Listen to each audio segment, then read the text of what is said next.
ज़राअत महज हल चलाने का नाम नहीं, बल्कि ये जदीद टेक्नोलॉजी और मुआशी इनकलाब का रास्ता है। रैबिट फार्मिंग हर लिहाज से एक छुपा हुआ खजाना है, एक ऐसी सनत जो कम खर्च, कम जगह और मुख्तसर वक्त में आपको बेहतरीन मुनाफा दे सकती है।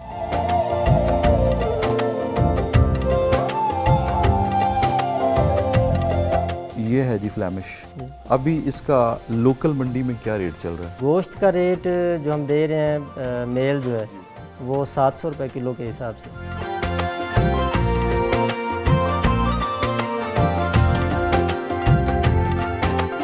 इंटरनेशनल लेवल की अगर नाम भी बात करें, हम नेशनल टूरिज्म की बात करें, डॉग्स के और कैट्स के तो बड़े कमाल फेस्टिवल्स होते हैं। खासतौर पे जो फैंसी रैबिट्स हैं छोटे, उनकी अडॉप्शन बहुत तेजी से बढ़ रही है। जो भी ये फर्स्ट फेस्टिवल करेगा वो जबरदस्त पायनियर होगा, ट्रेंड सेटर हो जाएगा सर। 100% ट्रेंड सेटर होगा, बिल्कुल।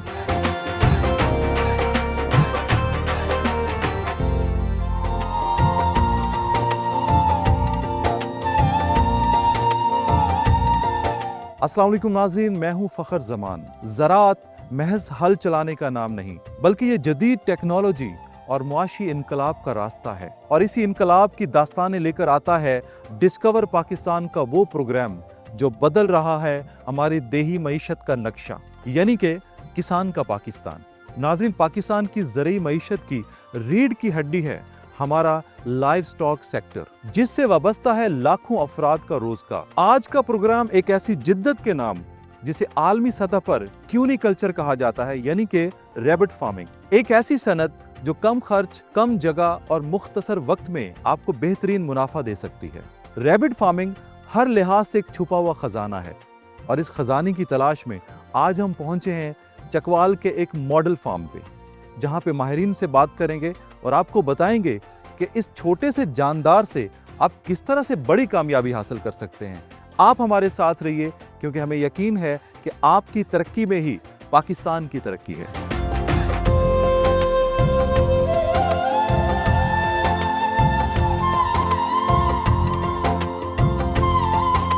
कहते हैं कि जमीन सोना उगलती है, मगर शर्त यह है कि इसे बरतने का हुनर आ जाए। प्रोग्राम किसान का पाकिस्तान में आज हम एक ऐसे ही हुनर की बात करेंगे जिसने चकवाल के पथरीले रास्तों में कामयाबी की नई बुनियाद रखी है। पाकिस्तान की ज़रूरी मईशत की रीढ़ की हड्डी लाइव स्टॉक सेक्टर है, जिससे 80 लाख से जायद घरानों का रिस्क वाबस्ता है। अगरचे लाइव स्टॉक का जिक्र आते ही जहन में बड़े जानवर आते हैं, ताहम कुदरत ने छोटे जानदारों में भी बड़ी बरकत रखी है। आज हमारा लाइव स्टॉक सेक्टर सालाना करोड़ों डॉलर्स का ज़रे मुबादला कमाने के साथ एक नई सिमत भी इख्तियार कर रहा है। इसी सिलसिले में आज हम चकवाल के उस जदीद फार्म पर मौजूद हैं जो जदीद फार्मिंग की एक रोशन मिसाल है। यहाँ के माहिरीन की ज़बानी सुनिए कि कैसे एक किसान जदीद सोच अपनाकर अपना मुस्तकबिल बदल सकता है।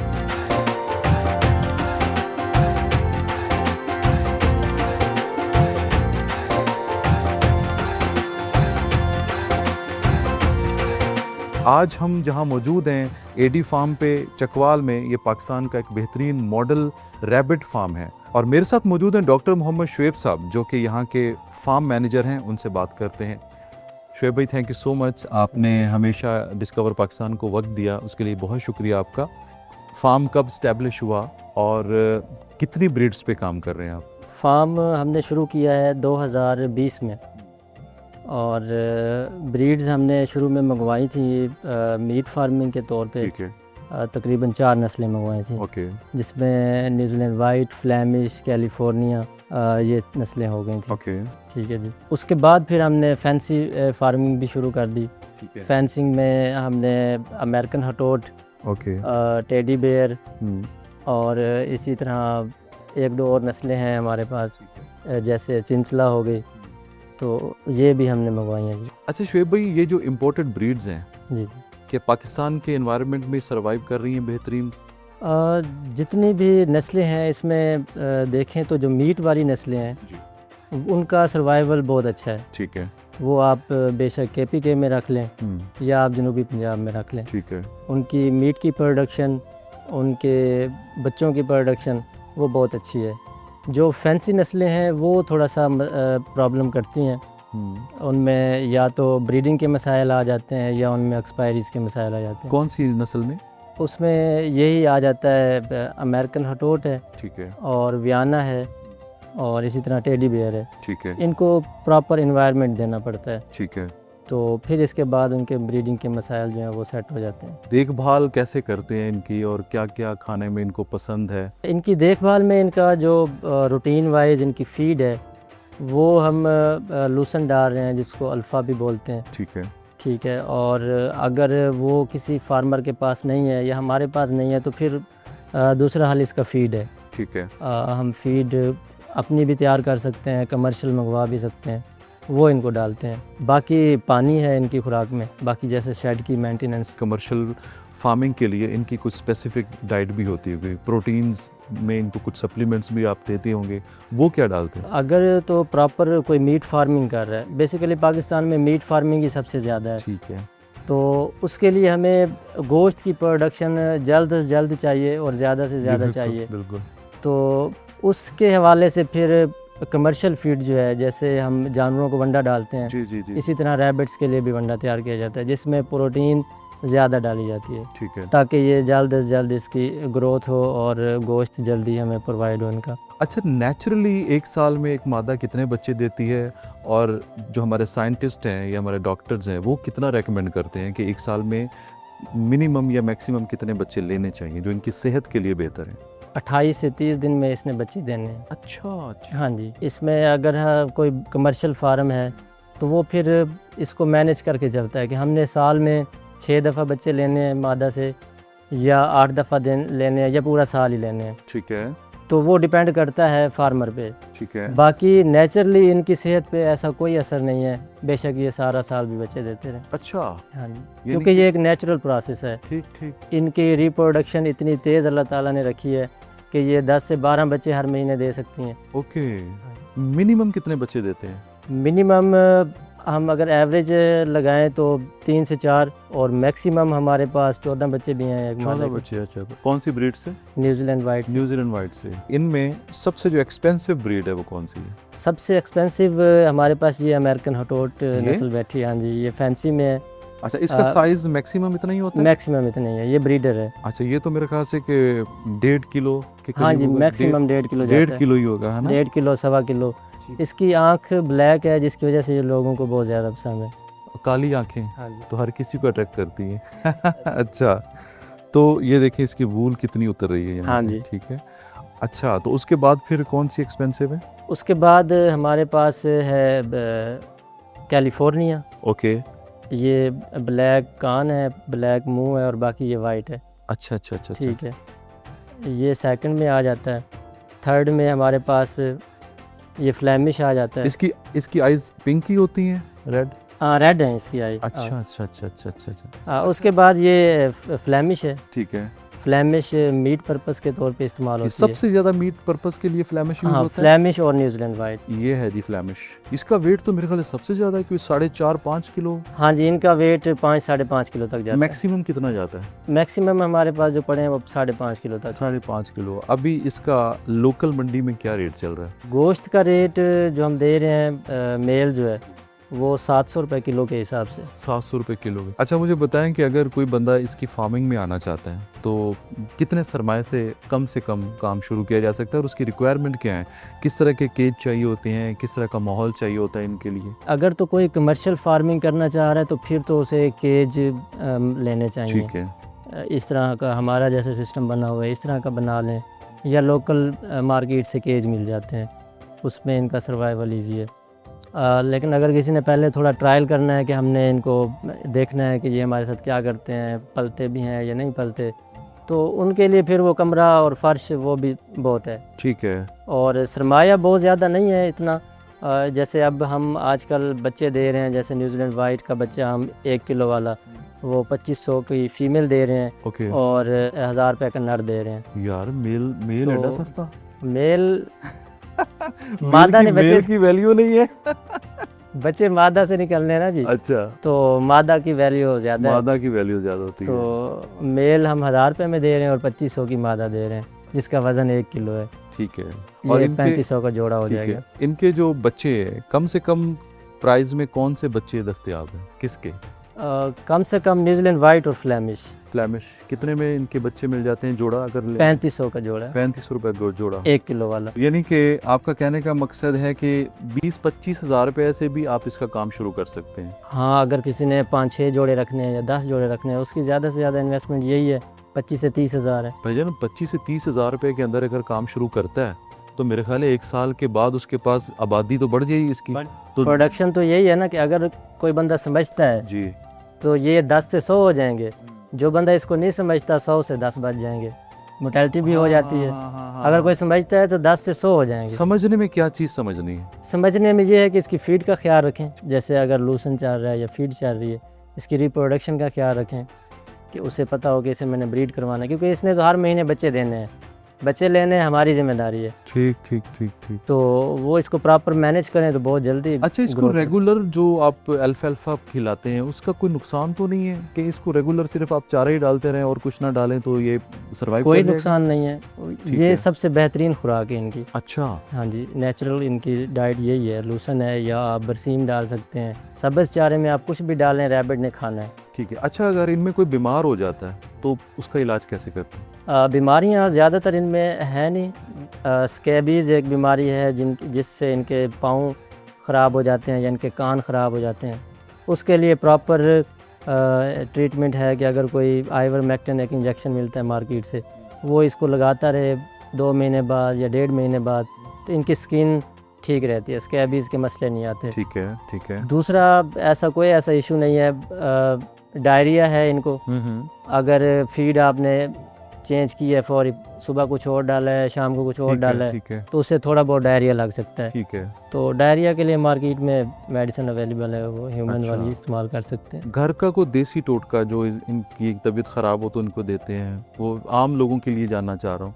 घर का देसी टोटका जो आ रहा है ना, कार्मिनेटिव मिक्सचर मार्केट में, उसमें यही 2 देसी टोटके हैं, उसमें ये पुदीना और ये कुलवंजी और ये सारी चीज़ें ऐड हैं। ठीक है, वो इनको डालें, पानी में मिक्स करके डालें तो इनके पेट के मसाइल हल रहते हैं। ज़बरदस्त जी। अभी हमने आपको फार्म का विज़िट करवाया है जो कि कमर्शियल फार्म है, पाकिस्तान के बड़े फार्म्स में इसका शुमार होता है। अब आपको एक ऐसे फार्मर से मिलवाते हैं जो अपने घर में रैबिट की फार्मिंग करते हैं, उनका एक्सपीरियंस कैसा है और वो उससे कितना फ़ायदा उठा रहे हैं, ये आपको दिखाते हैं। शुएब भाई, thank you so much sir, बहुत शुक्रिया। जज़ाकल्लाह।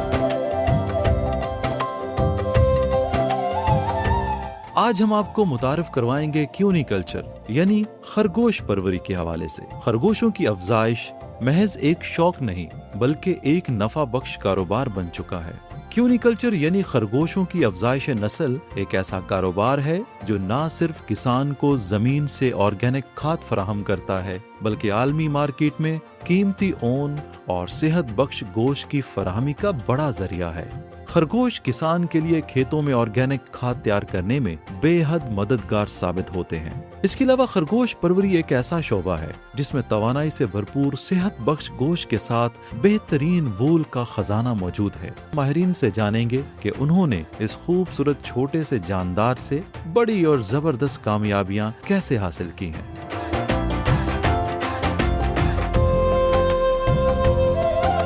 हम मौजूद हैं चकवाल में और मुझे ज्वाइन किया है यासीन चौधरी साहब ने, जो कि अरसे दराज से खरगोशों की फार्मिंग पे काम कर रहे हैं। उनसे बात करते हैं। यासीन भाई, थैंक यू सो मच हमारा प्रोग्राम ज्वाइन करने के लिए। जी वेलकम जी। फ़खर साहब, आपका बहुत शुक्रिया, आपने टाइम निकाला, आप चकवाल हमारे पास आए इतनी दूर। माशाल्लाह, आप तो चकवाल की जानी मानी हस्ती हैं। आप बहुत बेहतरीन प्रोग्राम कर रहे हैं चकवाल की प्रमोशन के लिए। थैंक यू वेरी मच जी, शुक्रिया। यासीन भाई, हम चूंकि आज क्यूनिकल्चर पे बात करना चाह रहे हैं रैबिट की फार्मिंग के हवाले से, आप कितने अरसे से रैबिट फार्मिंग पे काम कर रहे हैं, आपको कैसा रिस्पांस मिल रहा है? मुझे वैसे तो अगर आप बात करें रैबिट पालते हुए तो 30-35 साल हो चुके हैं। अच्छा। जी जी। और लेकिन अब जो दुनिया में जो म्यूटेशन और रैबिट्स की जो वैरायटीज़ आ गई हैं, पहले ऐसे नहीं होती। ठीक है। पहले उससे हम रेड आइज़ कहते थे, या जो कॉमन आप कह लें जो रैबिट होते थे, लोग शौकिया रखते थे, और उनका फ़र्क ये होता था कि उनके लिए आपको खुली ज़मीनें, खुली जगह चाहिए होती थी, क्योंकि वो ज़मीन में होल कर देते थे और फिर वो आपकी काफ़ी सारी चीज़ों को नुकसान भी कर देते थे। जी। तो ग्रेजुअली जो है, मैं तो उस वक्त से पाल रहा हूँ। वो तो जमीन में बड़े बड़े गड्ढे खोद देते थे। जी, जी, और पता नहीं कहाँ निकल जाते Exactly. थे। वो ये बात- ऐसा नहीं करते। नहीं, वो तो बाज़ हमसायों के घर चले जाते थे। फिर आपकी किस्मत में वापस आई है ना। ठीक है, सुरंगे खोद के। सुरंगें खोद के। ये जो है अब जो आई हैं जी, ये ज़मीन के बजाय इनको बॉक्सेस में आप Okay. या केजेस में, ये आपके जो है बिल्कुल आप पेट एनिमल की तरह कह लें, उस तरह वो जो थे वो सेमी वाइल्ड कह लें, उस तरह जी से। जी जी जी। अब जितनी भी आई हैं ये जो है इनकी स्पीशीज़, इनको आप छोटे छोटे बॉक्सेस में रख सकते हैं। बल्कि अब तो एक स्टेप हम और आगे चलेंगे, जिस तरह आप देखते हैं कि ब्रायलर की या लेयर की फार्मिंग हो रही है और वो बिल्कुल छोटे केज में आपने रखी जी, हुई जी, हैं, जी, और जी, जी। अब तो रैबिट की फार्मिंग तकरीबन इस लेवल पे चली गई। अच्छा अच्छा, तो आप कौन सी ब्रीड्स पर काम कर रहे हैं? कौन कौन सी नस्लें हैं आपके पास? और कौन मैंने- से ममालिक से मंगवाई हैं? अब तो खैर ये पाकिस्तान में काफ़ी तकरीबन सारी मिलने लग पड़ी हैं। जो नई म्यूटेशन हैं वो तो अभी आ रही हैं, और वो ज़ाहिर बात है स्टार्ट में इतनी एक्सपेंसिव होती हैं ठीक है। कि वो जो इम्पोर्टर होते हैं वो उनको ऐसा ऐसा फिर वो जब यहाँ पे इस वेदर को अडॉप्ट कर जाती हैं, तो उसके बाद फिर वो कॉमनली सेल परचेज और फिर ग्रेजुअली उनकी प्राइसेस भी नीचे आ जाती नीचे आ हैं। जाते हैं। तो मैंने वैसे जो है वो फ्लैमिश भी कुछ अर्सा रखे, ज़्यादा जो है वो न्यूजीलैंड वाइट के ऊपर, ओके। और अमेरिकन हटोड जो ये छोटा फैंसी जी, जी, है और जी, बड़ा जी। खूबसूरत किस्म का रैबिट जी है, बिल्कुल ऐसा। तो इन पे ही ज़्यादा आप कह सकते हैं कि मोस्टली इन पे काम किया। यहाँ के माहौल में एडजस्ट कर जाते हैं ये? शुरू में जब आप कोई ब्रीड इंपोर्ट करते हैं ना जी, शुरू में तो उसको आपका एक हिट एंड ट्रायल मेथड ही होता है कि आप कितने % कामयाब होंगे और कितने नहीं होंगे।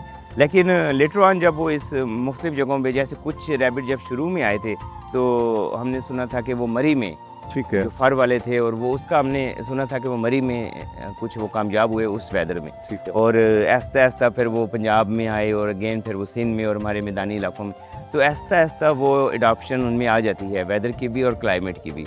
और कुछ ऐसी हैं जो कि बिल्कुल पाकिस्तान जैसे वेदर से चीज़ें इंपोर्ट होती हैं, तो वो ज़्यादा कंफर्टेबल होती हैं। इनकी देखभाल के हवाले से बताइए कि इनकी देखभाल किस तरह की जाती है, कि खुराक क्या होती है, और इनकी मादा साल में बच्चे कितने देती है? अच्छा, इसमें ये है कि जहाँ तक अगर हम इसको ओवरऑल कंपैरिजन में लेना है, हर चीज़ कंपैरिजन में होती है, तो अगर हम इसको लाइफ स्टॉक के साथ कंपैरिजन में लें तो आप ये कह सकते हैं कि निस्बतन आपकी जो बाकी लाइफ स्टॉक है उसके मुकाबले में इनकी फार्मिंग बहुत आसान है। ओके। डिजीज़ इनमें बहुत कम है। उसके बाद इनका आप कह लें जो खाने का इनका अगर आप कंपैरिजन निकालें वो बहुत कम है। ठीक है। ग्रोथ इनकी बहुत रैपिड है, बड़ी जल्दी ये बड़े हो जाते हैं। तो इस तरह एक तो ये है कि अगर आप बिज़नेस मॉडल स्टडी करें और इसको लाइफ स्टॉक के तौर पे लें तो मेरा ख्याल है कि ये बेस्ट मॉडल्स में से है। ज़बरदस्त। और जैसे आप कह रहे थे कि ये इसकी जो मादा है तो ये 40 डेज़ के बाद ये ब्रीड कर जाते हैं और 8, 10, 12 आमतौर पे ये देते हैं। लेकिन जो एक वक्त में 8 से 10 बच्चे, एग्जैक्टली जी जी, और 40 दिन के बाद 40 देती दिन है। के बाद, तो ये ज़बरदस्त चीज़ है जी बड़े इस लिहाज से। तो इतनी ग्रोथ तो शायद किसी चीज़ में किसी की नहीं। नहीं। तो उसका ये है कि और थ्रू आउट द ईयर है। ओके। ये सीजनल नहीं है। जैसे अगर हम कुछ वाइल्ड एनिमल की बात करें तो वो साल में 6 महीने अंडे देते हैं। लेकिन जो रिकमेंडेड है ना जी, जो इनकी सेहत या इनकी ज़रा इनकी ज़िंदगी की बढ़ोतरी के लिए जो रिकमेंडेड है वो ये है कि आप इनको 2 महीने के बाद आप ब्रीड करवाएं। और बेस्ट मॉडल ये है कि साल में अगर ये आपको 30 से 50 बच्चे एक मादा दे तो वो बेस्ट बिजनेस मॉडल भी है एनुअली। तो 50 तक अगर वो बच्चे दे दे एनुअली तो वो बहुत अच्छा मॉडल है। और आप मेरा ख्याल कोई चीज़ भी 50 से एक साल में मल्टीप्लाई नहीं कर सकती। इनको आम तौर पे तो घास और साथ कुछ न्यूट्रिशन के लिए कुछ फीड भी दी जाती है। ठीक है। लेकिन जो भी आपके यहाँ घास चल रहे होते हैं, जैसे कि अभी आप देख रहे हैं, हमें इसको लोकल ज़ुबान में हम इसको बरसीम कहते हैं, और इसके अलावा आजकल मकई का सीज़न है, तो बिल्कुल जैसे आप अपनी गाय भैंस बकरी के लिए करते हैं और इसी तरीके से आप इनको भी ये घास डाली जा सकती है। लेकिन इनकी अगर कन्वर्जन की बात करें कि ये कितना खा के कितना मीट में कन्वर्ट करते हैं, तो इनकी जो कंपैरिजन रेशियो है वो बहुत अच्छी है। तो आप इनकी फार्मिंग के हवाले से बताइए, अगर कोई इस बिजनेस में आना चाहे कितने पैसों से काम शुरू हो सकता है और ये कितना मुनाफा बख्श बिजनेस है? अच्छा, इसमें कुछ चीज़ें, एक तो ये आ जाता है ना कि आप कितनी जल्दी ग्रोथ करना चाहते हैं, कितना करना चाहते हैं। तो सरमाया तो डिपेंड करता है आपके बिजनेस मॉडल पे। लेकिन स्टार्ट में ये है कि अगर आप फ़र्ज़ किया इसके 2, 3, 4 ब्रीड जो ले लेते हैं, इनके ब्रीडर जोड़े, और ऐसी 2-3 नस्लों के ले लेते हैं जिनकी मार्केट में अच्छा है। जैसे मैं अमेरिकन रोड की बात कर रहा था, फ्लैमिश की बात कर रहा था, या न्यूजीलैंड वाइट की बात कर रहा था, तो इनकी अभी भी मार्केट में बहुत बड़ा वॉल्यूम है। ओके। आल्दो के हम पाकिस्तान में इसकी बड़ी ह्यूज लेवल पे कमर्शियल फार्मिंग शुरू हो गई है, तो तभी होती है जब उसका गैप हो। तो इसको आप मतलब मैं तो ये कहूँगा 50,000 से भी आप स्टार्ट कर सकते हैं। अच्छा यासीन भाई, दुनिया में इस वक्त रैबिट टूरिज्म पे काम हो रहा है, पाकिस्तान में इसको कैसे शुरू किया जा सकता है? इसके लिए क्या मॉडल होगा? अच्छा, रैबिट टूरिज़्म जापान में भी, जैसे यकीनन आपने भी देखा होगा, तो इसका उनके यहाँ तो कंसेप्ट ये है कि वो एक बहुत खूबसूरत सा लैंड डेवलप करते हैं, जस्ट लाइक आप गाल्फ कोस्ट कह लें। जी। गाल्फ कोस्ट नो डाउट कि वो बहुत बड़ा होता है, लेकिन अगर हम लैंडस्केप की बात करें तो आप किसी भी 1, 2, 4 कनाल का आप एक बहुत खूबसूरत सा लैंडस्केप डेवलप करते हैं और उसमें मुख्तलिफ जगह पे आप रैबिट की मुख्तलिफ किस्मों के केजेस लगा देते हैं। अब आपको पता है कि बच्चों के लिए जो है वो इतनी बड़ी ये अट्रैक्शन है, बिल्कुल, बिजनेस तो है इटसेल्फ कि अगर आप कर रहे हैं रैबिट टूरिज्म, Yes. लेकिन वहाँ पे आप एजुकेशन के पॉइंट, आपके पास पूरे स्कूल्स वहाँ आ सकते हैं। आप कुछ उसमें ऐसी वैरायटीज़ रखें जो कि दुनिया में अभी नहीं आ रही हैं, कुछ आप पुरानी रखें। बिजनेस मॉडल पे आप बच्चों को इसमें स्कूल्स के या हमारे जो अपना कॉलेजेस के बच्चों को आप इसमें कर सकते हैं, जी, उनको बिल्कुल। मोटिवेट कर सकते हैं कि वो ज़बरदस्त। इसको करें। और अगेन ये है कि ये इतना ये रैबिट टूरिज्म भी, ये भी कोई इतना एक्सपेंसिव बिजनेस मॉडल नहीं है। जी ऐसे ही तो आप मतलब फ़र्ज़ किया, मैं जैसे चकवाल की बात कर रहा हूँ, तो मैं समझता हूँ कि चकवाल की अगर हर तहसील में एक बना हुआ है तो इवन देन भी, क्योंकि जो पेरेंट्स को जो पुल करने की ताकत होती है वो बच्चे ही होते हैं। तो हम इंटरनेशनल लेवल की अगर नाम भी बात करें, हम नेशनल टूरिज्म की बात करें, तो एक तो वो 4, 6, 8 कनाल का पार्क, और दूसरा ये कि बच्चों के लिए कितनी बड़ी अट्रैक्शन। बिल्कुल तो ज़बरदस्त। ये बिल्कुल बड़ा ये ज़बरदस्त मॉडल है अगर अडॉप्ट किया जाए। तो ये जो स्मॉल आइटम्स हैं, ये जो लाइफ स्टॉक के छोटे एनिमल्स हैं, इनके अगर फेस्टिवल करवाए जाएं तो बड़ा अच्छा रिस्पांस मिल सकता जी, जी। है। खासतौर पर जो बड़ी सोसाइटीज हैं, DHA, गुलबर्ग, बारे में क्या कहते हैं? नहीं, ये बड़ा ज़बरदस्त आइडिया। आप देखें ऑलरेडी इस लेवल के ऊपर अपना डॉग्स के और कैट्स के तो बड़े जी, कमाल जी, फेस्टिवल्स होते जी, हैं, जी, जी, और जी। वो कितने अभी उसमें उस तरह हमारे बच्चों की या हमारी अक्सर लोगों की उसमें उस तरह कंट्रीब्यूशन नहीं है।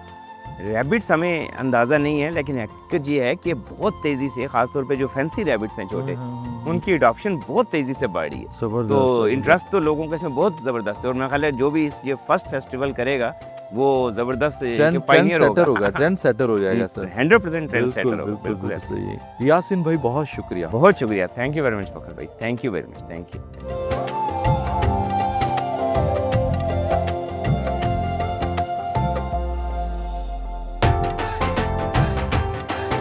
नाज़रीन, ये था आज का प्रोग्राम किसान का पाकिस्तान, जिसमें आपको रैबिट फार्मिंग के हवाले से हमने मुकम्मल आगाही दी है। यकीन कीजिए कि ये वो बिज़नेस है जो आपकी किस्मत बदल सकता है। आप 20 से 30 हज़ार रुपए के अंदर ये कारोबार शुरू कर सकते हैं और ये महीनों में आपको मुनाफा दे सकता है। आप ना सिर्फ इससे गोश्त हासिल करते हैं, बल्कि इससे हासिल होने वाली जो वूल है वो भी इंटरनेशनल मार्केट में लाखों रुपए में सेल होती है। जो इसका वेस्ट मटेरियल है उससे आप ऑर्गेनिक खादों के तौर पे इस्तेमाल कर सकते हैं। उम्मीद करता हूँ आज का प्रोग्राम आपको बेहद पसंद आया होगा। अपने फीडबैक का इजहार कीजिएगा, क्योंकि आपका फीडबैक मुल्क की ज़राई तरक्की में अहम किरदार अदा करता है। मुझे और मेरी टीम को दीजिए इजाज़त। आप देखते रहिए प्रोग्राम किसान का पाकिस्तान फ़खर ज़मान के साथ, ओनली ऑन डिस्कवर पाकिस्तान।